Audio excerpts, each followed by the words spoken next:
If you remember on Friday, we saw a video clip from the movie Triple X where Vin Diesel was snowboarding down the mountain, set off an explosion, which on purpose set off an avalanche, and then he outran that avalanche and ended up killing the bad guys who were trying to get him.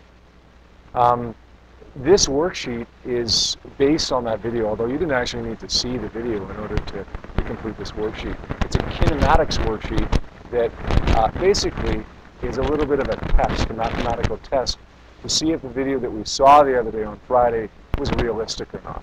Okay? Let's take a look at it here now. The first question on your worksheet that's titled Physics 20 Video Clip XXX Scene 22 says, according to the Guinness Book of World Records, the fastest recorded speed for a snowboarder is less than 50 miles per hour. Okay, that's still pretty fast, right? 50 miles per hour is still pretty fast. That's about 80 kilometers per hour. Assume Xander, he's the character in the movie, is the world record holder, and he can snowboard this fast, 50 miles per hour. What is his speed in meters per second? And you're given the conversion factor there. You're told that 1 mile per hour is equal to 1.6 kilometers per hour. We want to convert 50 miles per hour to kilometers per hour. Let's use a little bit of a ratio here. Again, we're told that 1 mile per hour is equal to 1.6 kilometers per hour. So let's set that up as a fraction. Now, we don't have 1 mile per hour. We have 50 miles per hour. So if 1 mile per hour is 1.6, then 50 is going to be x. Now, how are you guys with rearranging equations here? How are you guys for solving for x here? Pretty good or not so good? We want to get the x on the top, so let's take it up by multiplying. It becomes 1.0x over 1.6 equals 50. Right? It's divided. How do you take it to the other side? You multiply it. Now we got to get rid of this 1.6. It's divided. So how do we take it to the other side? We multiply it. So it becomes 1.0x equals 50 times 1.6, which is 80. So x ends up being equal to 80 kilometers per hour. Now, we're not finished yet, because the question says, what's the speed in meters per second? Okay, we got a speed in kilometers per hour now. 80 kilometers per hour, we need to figure out what it is in meters per second. We know that 80 kilometers is the same as saying 80,000 meters. Right? How do you convert a kilometer to a meter? Multiply by 1,000. 80,000 meters we have here. How many seconds in an hour? Anybody know? How many seconds in a minute? 60. One person knows. So 60, how many seconds in a minute? 60. How many minutes in an hour? 60. So 60 times 60 is 3,600. So it's going to be 80,000 meters divided by 3,600 seconds. What's that number equal? 80,000 divided by 3,600.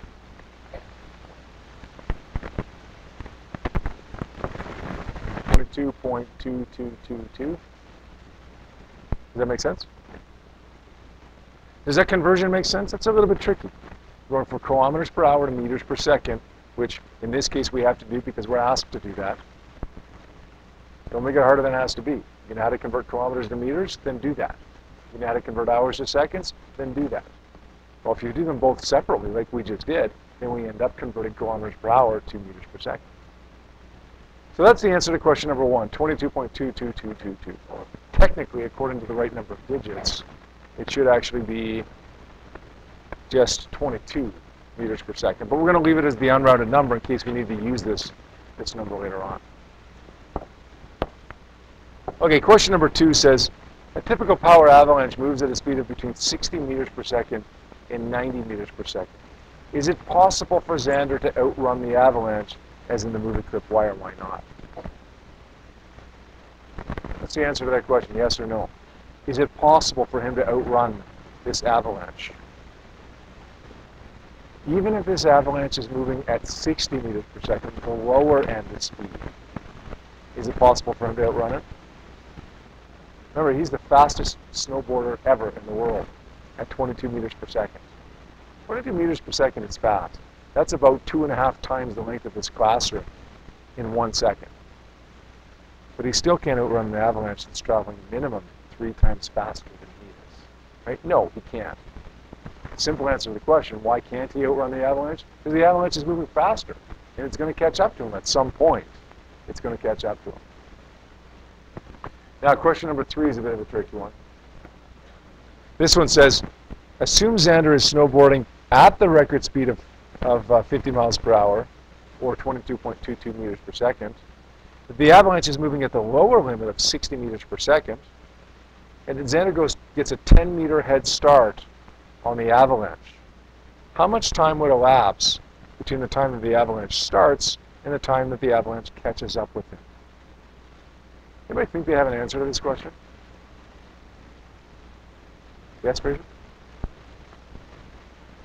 0.26? I'm not sure if that's the right answer off the top of my head. I don't have my answer in front of me right now. But it makes sense that it would be a very, very low number like that. Yeah, how'd you do it?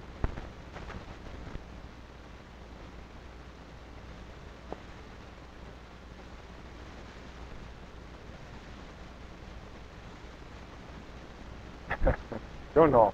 Bailey, how about you? What did you get? Same thing. What did you do?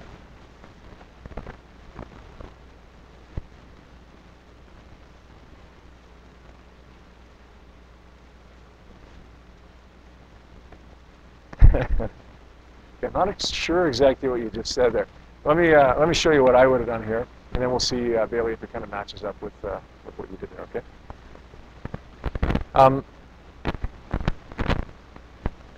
How much is this this avalanche gaining on him? Like, how many meters per second is it traveling faster? He's going at 22.22. The avalanche is traveling at 60. So it's the equivalent of him being at rest and the avalanche traveling at 37.888. Make sense? Okay, if he was at rest, the avalanche would have to travel 37 meters per second to have the same effect. So we're going to subtract those two speeds. Okay, the avalanche is traveling at 60 meters per second. He's traveling at 22.2222. The speed of the avalanche relative to him, not relative to the ground, relative to him, is 37.777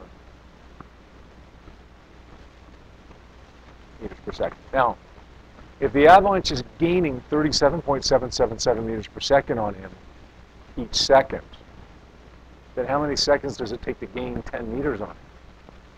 Well, that's going to be my speed, or my velocity.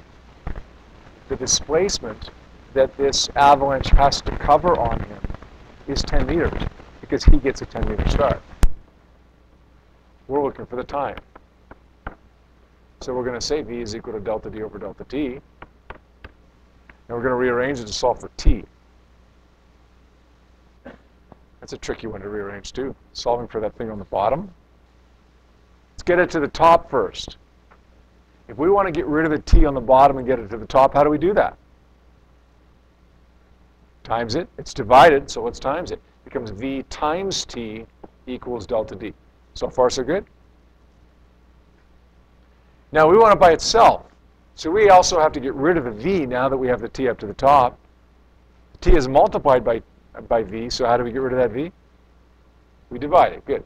T ends up being equal to D over V. Now, the displacement that this avalanche has to cover relative to Xander, the snowboarder, is 10 meters. The velocity that this snowboarder is traveling, that the avalanche is traveling relative to Xander, the snowboarder, is 37.777. We're not going to use the 60 meters per second, because relative to the snowboarder, it's not traveling at 60 meters per second. He's traveling at 22 as well. Relative to him, it's 37.77. Divide those two, we end up getting 0.265 or 0.27. Seconds? So let's give that some thought here for a second. We watched that video for several minutes yesterday of him outrunning this avalanche that was traveling at least 60 meters per second. But yet somehow he could outrun it when he could only go 22 meters per second. He should have outran it for a grand total of 1/4 of 1 second before he was buried in this avalanche. Okay. I'm sorry? Yes, yes. Question 4. How far would Xander travel before the avalanche caught up with him? So how far is he going to go? Well, he's got 0.265 seconds. He's going 22 meters per second.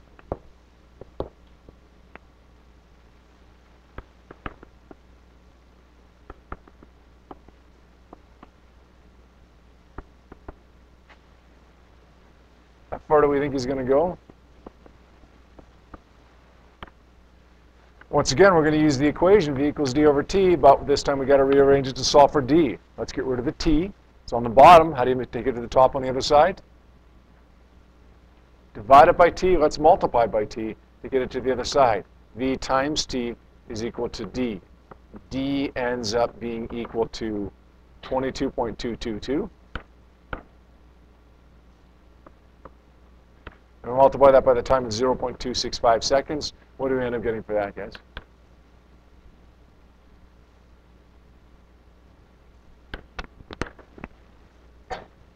$5.888.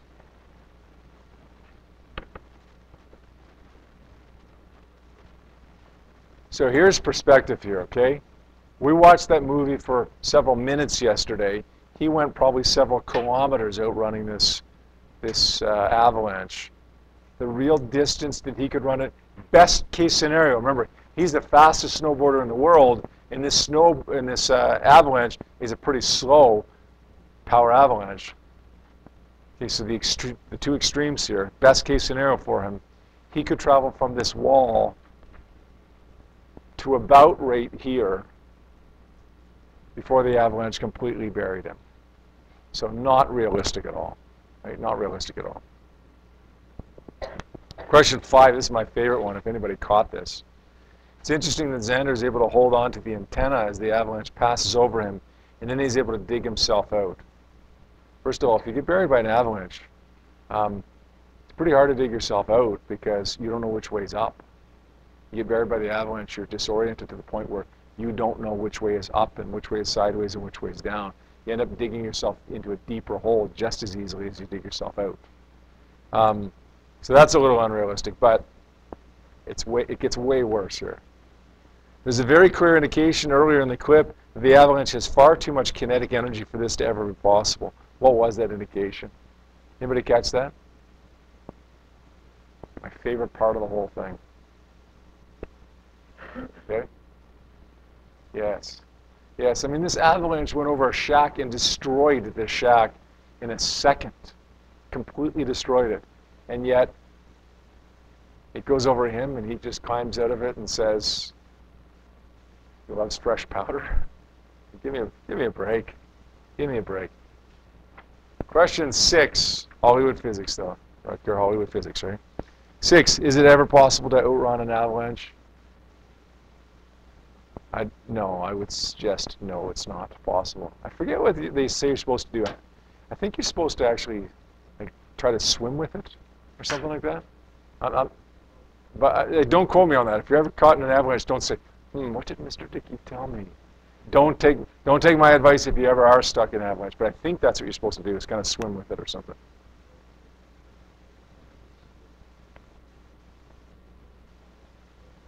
Yeah.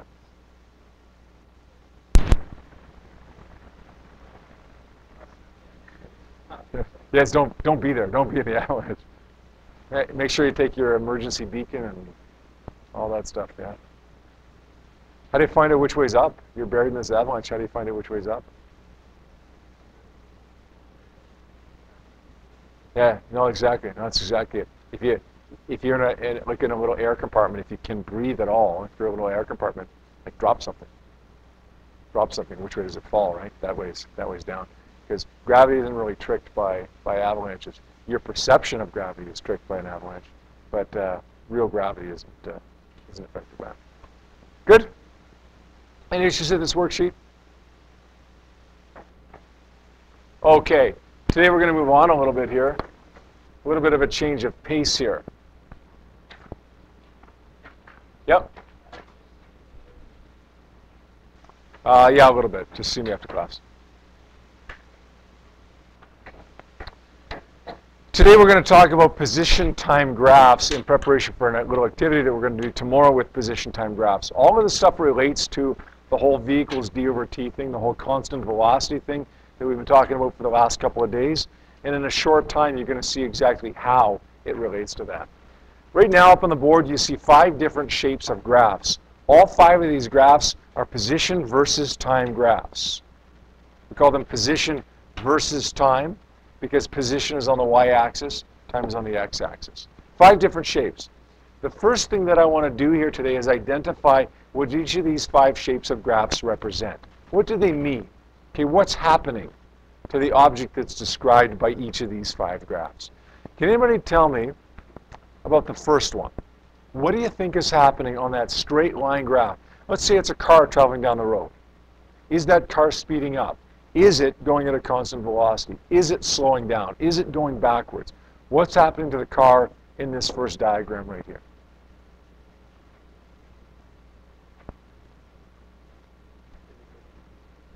Yeah, it's going at a constant velocity.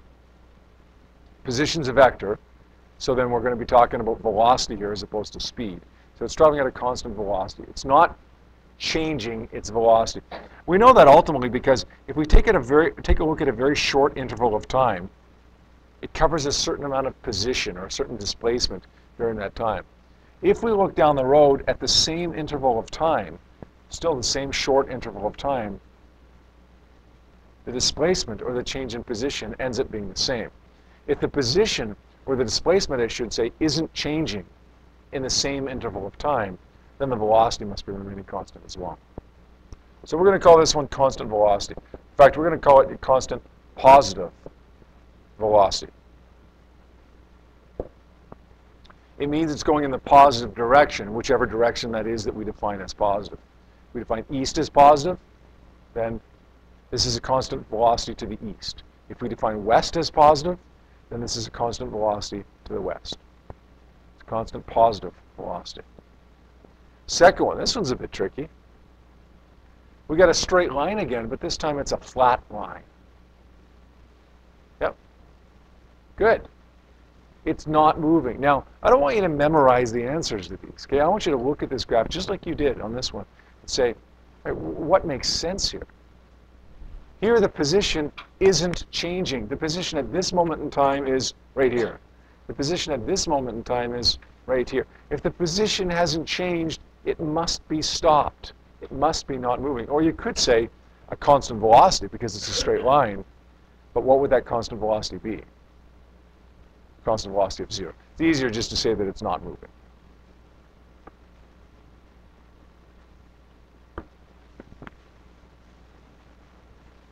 Third one. Straight line, you know what that means already, right? Straight line means it's a constant velocity because it's a straight line, but because the slope is a negative slope, it's going downward, it's going to be a constant negative velocity. Now, what does that mean exactly? A constant negative velocity. Does that mean we're going backwards? Driving in your car in reverse? Well, could be, but not necessarily here. Just a second, Rucker, okay? But not necessarily. It could be that you're going in reverse, but you could be going forward as well, just in the negative direction. Let's say we define Calgary as being the positive direction. North is positive from us. You drive to Calgary at a constant speed or constant velocity, then it's going to be represented by this first graph that we see right here. Now we come back at a constant velocity. It's going to be represented by this graph, constant velocity in the negative direction. If Calgary is positive, then Okotoks is negative. Now that doesn't mean we have to drive in reverse in our car on the way home.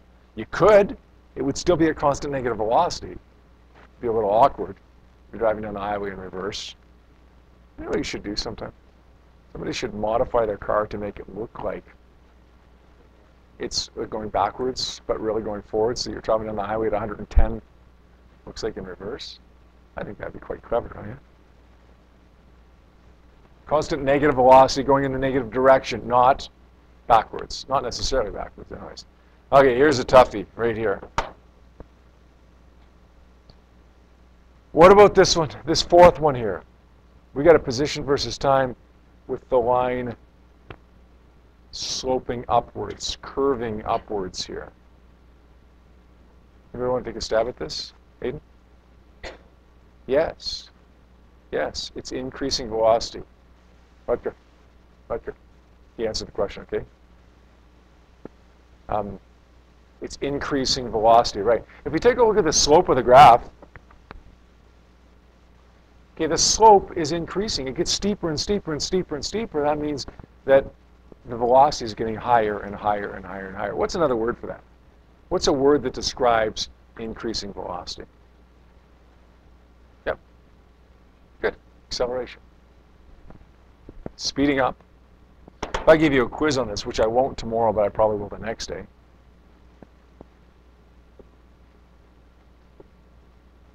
Would you say that's acceleration? Or you could say speeding up would work as well.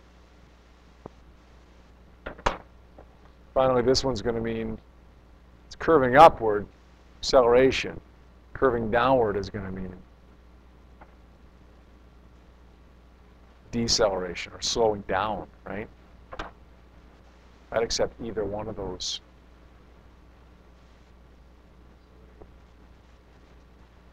No, in fact, deceleration is acceleration. Who asked that question?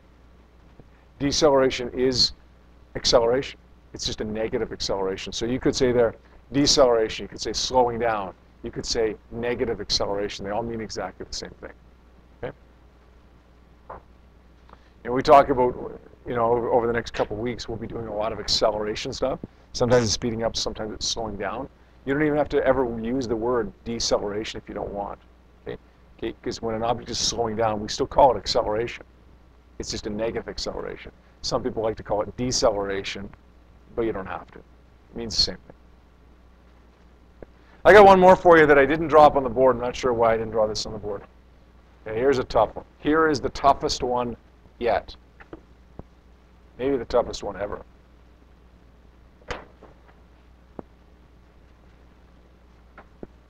How about that one, where we have a straight line going straight up?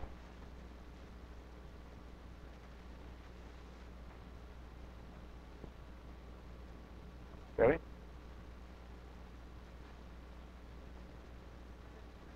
Yeah, it's weird. You're getting there. I know you are. Good. Yes. Teleportation, basically. I mean, it's not possible. What's happening here? Position is changing, but yet time isn't changing.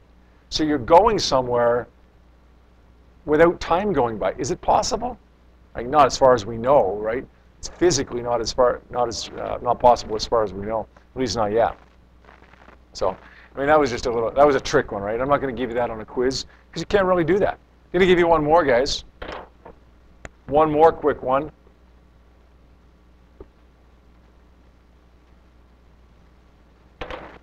What about this one?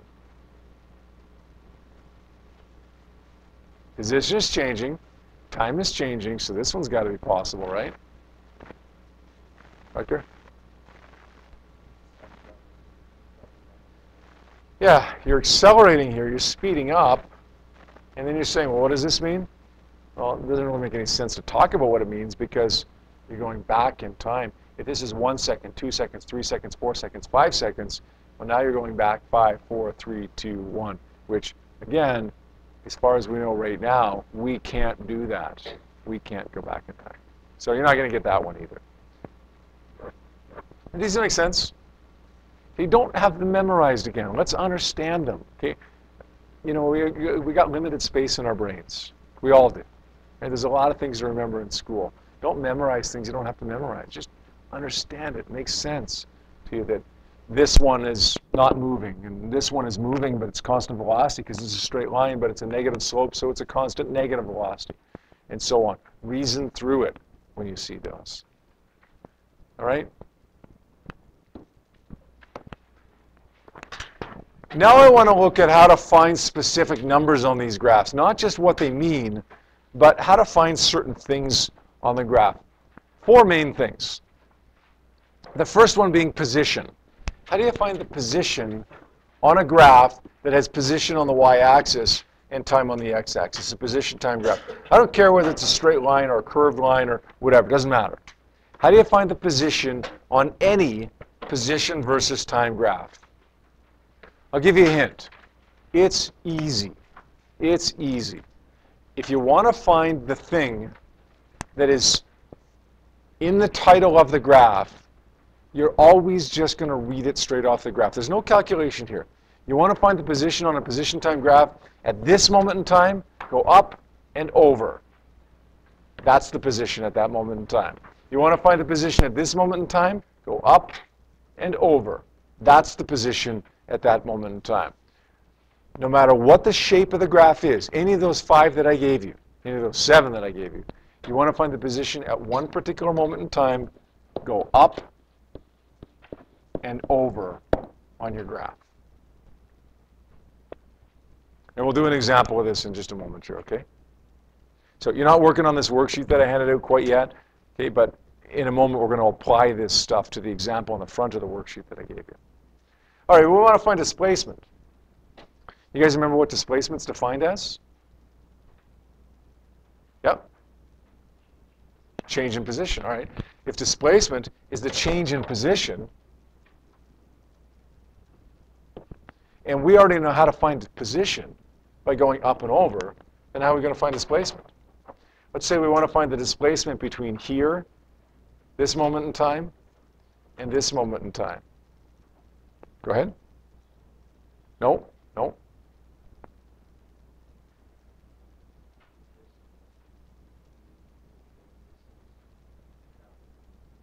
How are you going to do that? How are you going to read that distance traveled? Sorry? Okay, can you be specific? Position is up and over. Displacement is change in position. Let's go up and over. Then let's go up and over again.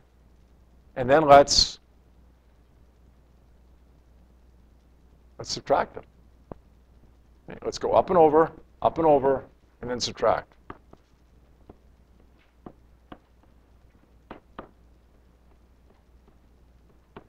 So what are we doing there, really? Really, what are we doing?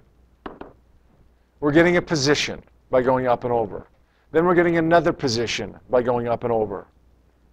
And then if we want to find the change in position between those 2 places, then we're going to subtract the 2.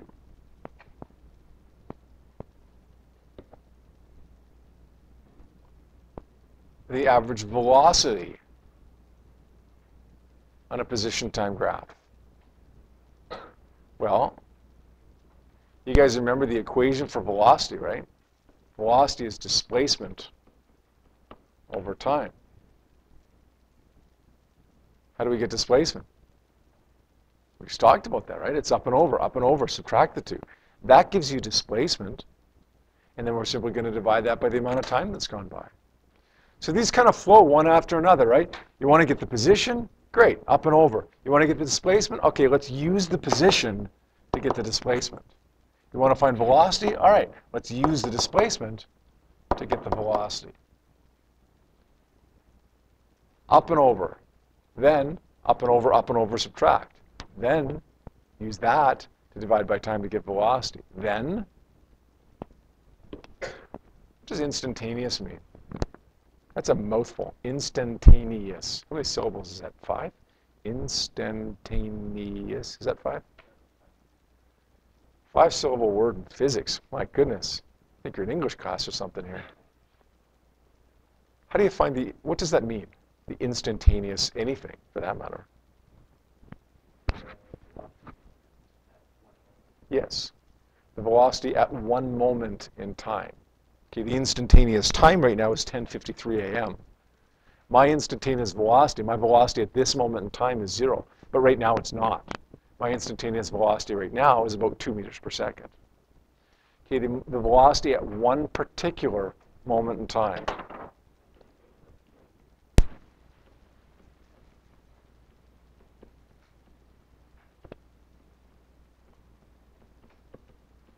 Now, right now, the only instantaneous velocity you can find is on a straight line graph. So I'm going to make a little note here. On a straight line graph,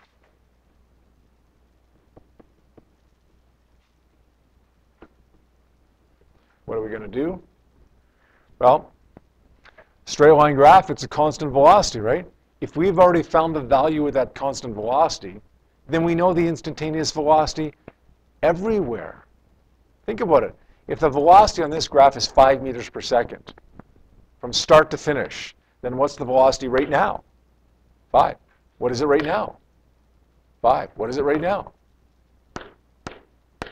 It's 5 everywhere, right? The instantaneous velocity is the same as the velocity for the entire thing if it's a straight line graph. If it's not a straight line graph, we'll deal with that another day. All right? So if it's a straight line graph, on a straight line graph, we'll just say it's the same as above. So again, it flows here. 4 different things that we have to find, but they flow from one to the other. The easiest one is the position, up and over. Well, then displacement. How do we get displacement? Let's use the position to get displacement. In fact, let's use 2 of them. Average velocity. Let's use the displacement to find the average velocity. How do you find the instantaneous velocity? Let's use the average velocity to get the instantaneous velocity. So if we go 1, 2, 3, 4, 2 depends upon 1, 3 depends upon 2, and 4 depends upon 3. Does that make sense? Let's take a look at an example. It's the example that's copied for you on the worksheet that I gave you, page 1 on the front. We get a relatively straightforward position versus time graph here. It's a straight line, which is good. It's a downward straight line, which means it has a negative slope or a negative velocity, but it's constant. The first question asks us to find the position of the object at 10 seconds. How do we do that? I'm not asking for the answer right now. I'm just asking you how I might go about getting the answer to that.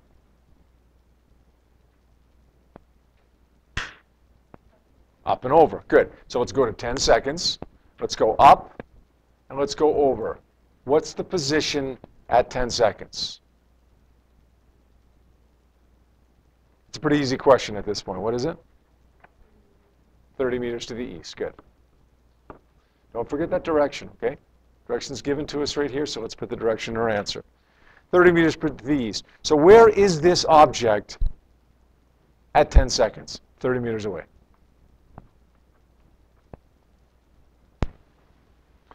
Calculate the displacement of the object between 0 seconds and 10 seconds. The displacement is the final position minus the initial position. At 10 seconds, the final position is 30 meters. What is it at 0 seconds? What's the initial position here? Where is this thing right now? Can't really go up and over, can you? Because we're already over as far as we can go. Let's go up and, yeah, until they intersect. It's going to be 80 meters, right? The initial position is 80 meters. 30 minus 80 meters gives us negative 50 meters. How else could we write that? 50 meters west, good.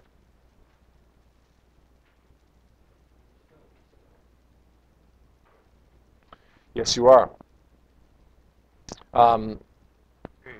Well,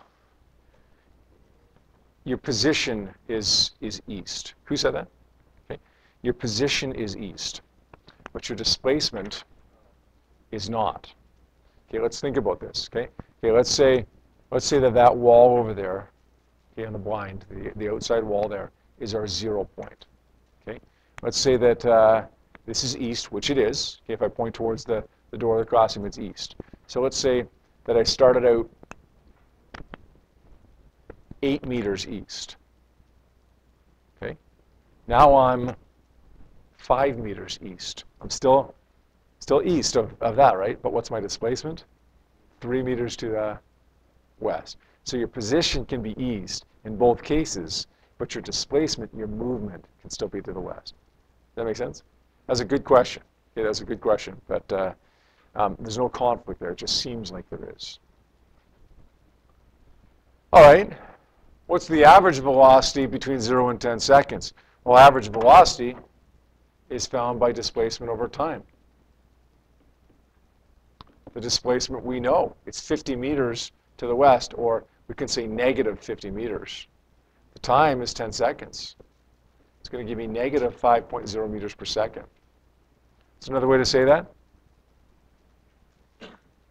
We could say negative 5 or 5.0 to the west. Good. It doesn't matter which way you say it, really. It both works. What's the instantaneous velocity of the object at 2 seconds? It's a straight line, right? What does it tell us about the velocity anywhere between 0 and 10? Yep. It's going to be the same.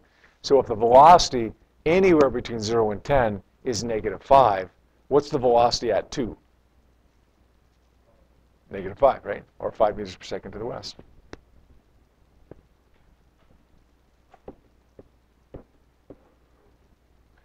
What would it be at 8 seconds? Negative 5. What would it be at 1 second? Same. It's not changing, right? It's a straight line graph. We know that every time we have a straight line graph, the velocity is the same all the way through it. What about at 7 seconds?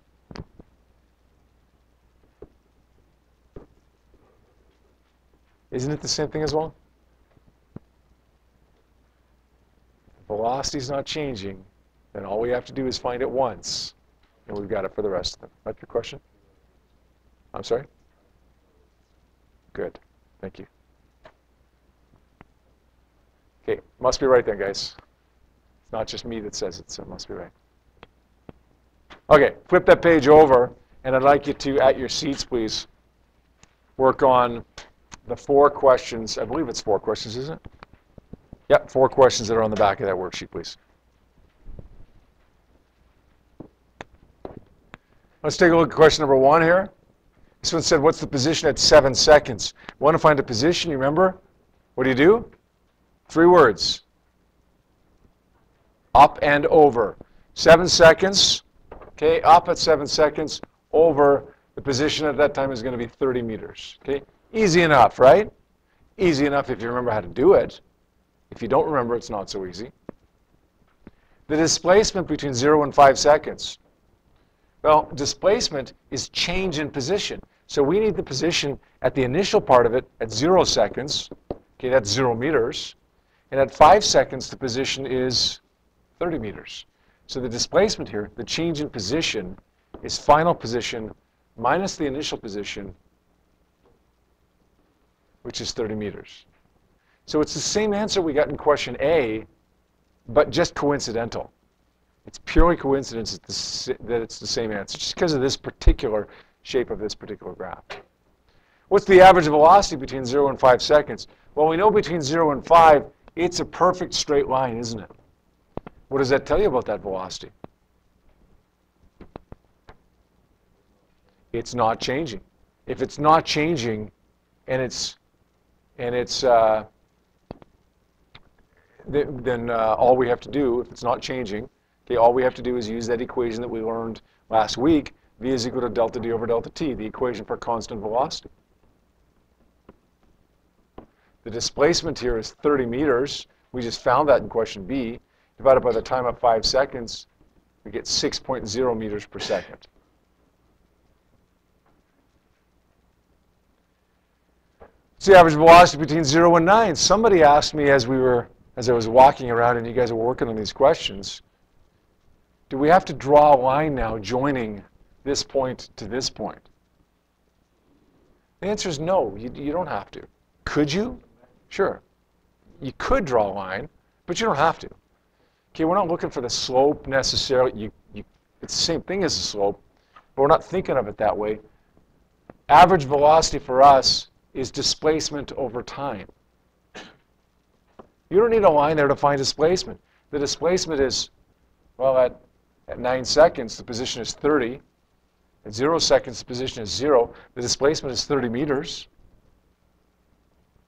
And the time is 9 seconds. That's going to give me 3.3, I believe, meters per second. Can anybody explain to me why the average velocity is quite a bit lower for D than it is for C, even though the displacement is the same? Yeah, they're stopped, exactly. Stopped for 5 seconds or so. You're driving, you're on a big road trip.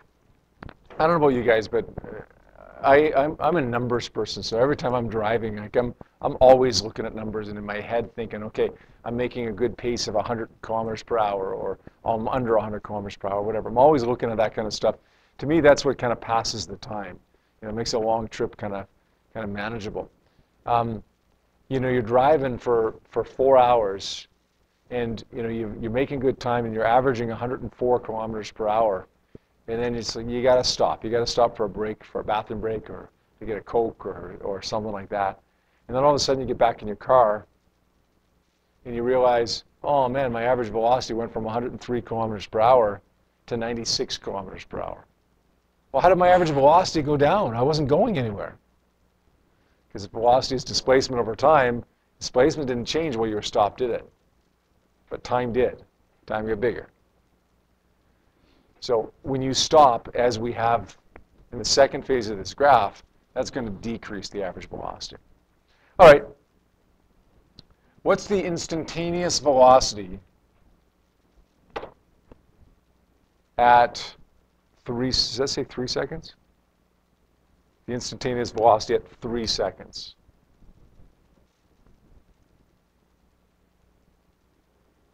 .3? No. Good guess, you're close, but not quite right. The instantaneous velocity at 3 seconds. Why can't we say this velocity right here from D is the same as the instantaneous for E? Well, that's when it's stopped and when it's moving, right? It's a combination, and that's not a perfect straight line, right? Remember what we said back here? You want to find the instantaneous velocity on the position time graph. If you have a straight line, a single straight line, then you're just going to take this. All right. Well, here we have a single straight line, but in D we didn't. So we're going to take the velocity that we calculated earlier on, but it's not going to be this one. It's going to be 6, right? Because the velocity anywhere along that first stretch, anywhere from here to here, is 6 meters per second. No need of calculating it again. We have it already. Just make sure you know where to get it from, that's all. And finally, the instantaneous velocity at 8 seconds. Here's an easy one if you don't overlook the obvious. How many people calculated that? How many people just read it off the graph? Fraser, how fast is it moving at 8 seconds? It's a straight, flat line. When we went over the shapes of the graph, we learned that that just means it's stopped, right? If it's stopped, the velocity at that point is 0 meters per second. So good? All right, I'll leave you with the other ones here right now. Take a look at those if you haven't finished them already. See what you can do. Again, put up your hand and ask me questions. But hopefully going over this one will provide you with a little bit more help on the other questions as well. Okay, let's see what we can do. Look at number 2 here, please. 2A says, what's the displacement between 0 and 10 seconds? Displacement, as you remember, is defined as change in position. Change in position from 0 to 10 seconds is up and over, subtract the 2. So at 0 seconds, my position is 14. At 10 seconds, my position is 0. So my change in position would be final minus initial, 0 minus 14 meters. or a displacement of neg 14 meters. How many people got that? Okay, good. Neg 14 meters. What's the displacement between 10 and 18? Well, my final position there is 6. My initial position is 0. Let's not forget to make it final minus initial. Let's not get it mixed up and go the other way around, okay? Okay, it's 0 minus 14. It's 6 minus 0, not 14 minus 0 and 0 minus 6. All right, what's the average velocity between 0 and 10 seconds? Average velocity is easy enough to find. It's displacement over time. What was the displacement between 0 and 10? Aiden, what was the displacement between 0 and 10? Neg 14, right? Neg 14 because it's going in the negative direction. And the time between 0 and 10 is 10. Gives me negative 1.4 meters per second. Now we want to find the average velocity between 10 and 18. Well, again, it's displacement over time. Switch colors here so it doesn't get all jumbled and confusing. The displacement between 10 and 18 we just found in question B. It's 6 meters. The time is 8 seconds between 10 and 18. It's a tricky one, between 10 and 18, right? It's not a time of 18. It's a time of 8 seconds has gone by. 0.75 meters per second. Now we want to find the average velocity over the entire trip, 0 to 18 seconds.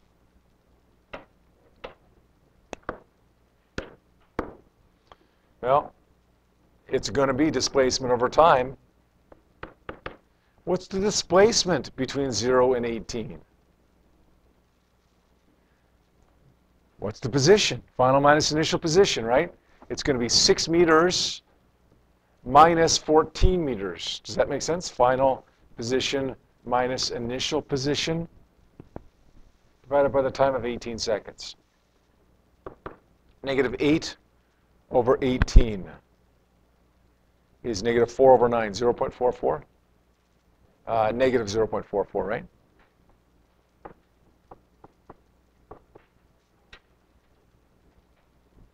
Hey, answer this one for me, please. How can you have two velocities, one is 1.4, one is 0.75, but yet have an average of 0.44? Yeah, I mean, the instinct sometimes is to say, look, if we have two different velocities, add them up and divide by 2. If we do that here, it's not going to work. Okay, we add those two up, negative 1.4 and 0.75, add them up, divide by 2, doesn't equal 0.44.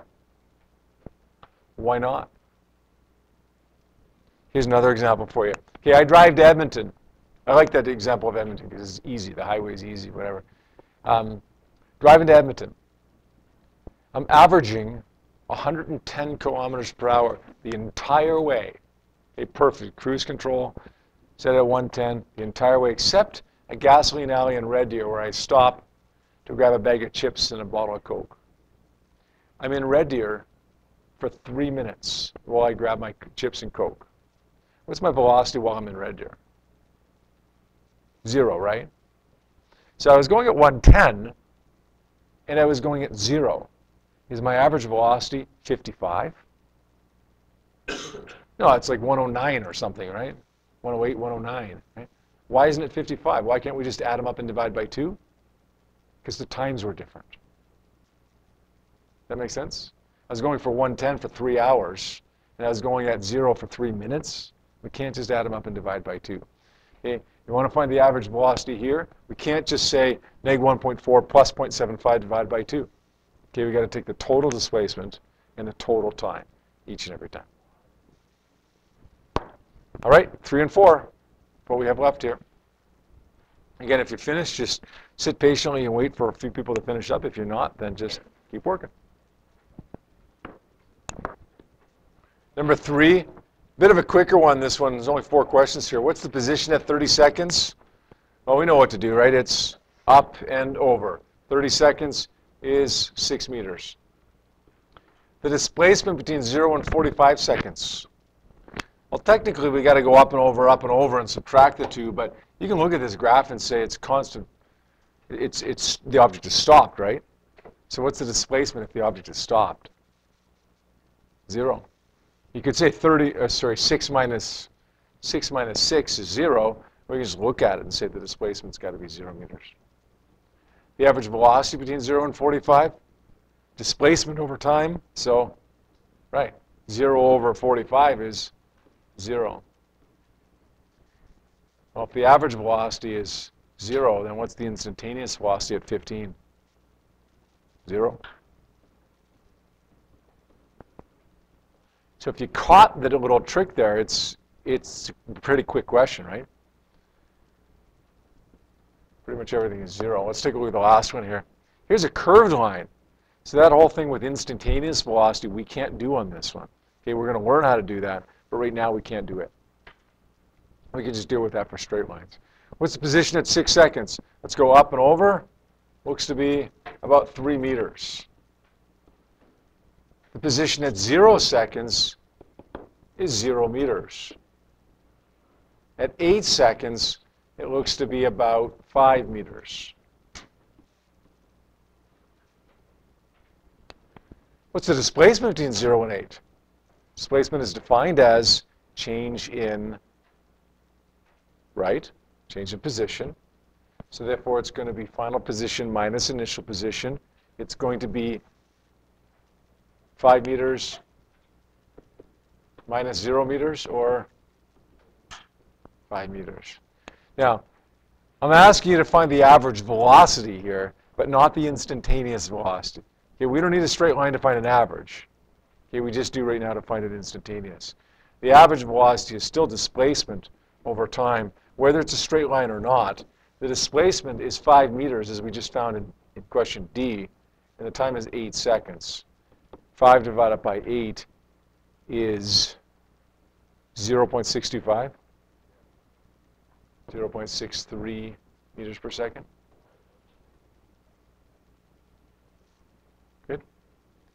How many people got all of those? Good. I think we're in pretty good shape there. Good news. Bell's going to go in a minute here. Looks like you're all done.